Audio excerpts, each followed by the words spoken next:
Guys, আসসালামু আলাইকুম। কালকে ঈদ গেছে, আজকে ঈদের দ্বিতীয় দিন, মানে কুরবানি ঈদের দ্বিতীয় দিন আজকে। তো দ্বিতীয় দিনে প্রচন্ড পরিমাণে বৃষ্টি হচ্ছে। এত পরিমাণে বৃষ্টি মানে হলো, এখন ধীরে ধীরে হচ্ছে।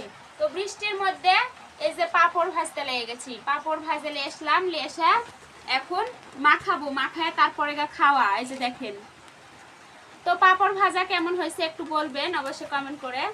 আর মানে বৃষ্টির দিন তো জানেনি, চুলা মানে মাটির চুলা একটু ধরতে চায় না, নিভা নিভা হয়। তো ওই অবস্থাতে আমি মানে ভাজলাম কষ্ট মষ্ট করে। তো ভাজাটা কেমন হয়েছে বলবেন। আর বৃষ্টির মধ্যে পাপড় ভাজা খেতে তো দারুণ লাগবে, মানে সময়টা কাটবে, খাওয়াও হবে সুন্দর, বৃষ্টিও দেখা হবে, খুব সুন্দর মুহূর্ত এটা। তো এই যে মরিচের গুঁড়া দিচ্ছি, এরপরে দিব ধনা জিরার গুঁড়া। তো তেল যে মানে ইয়া করা যে তেল আছে, ওই তেলের মধ্যেই কিন্তু মাখায় নিব। তারপরে দিব লবণের গুঁড়া। তো দিয়ে মাখাবো, মাখালে এত সুন্দর লাগবে খেতে। তো আপনারা যারা যারা পাপড় মানে ভাজা খেতে পছন্দ করেন অবশ্যই কমেন্ট করে বলবেন। আল্লাহ হাফেজ সবাইকে।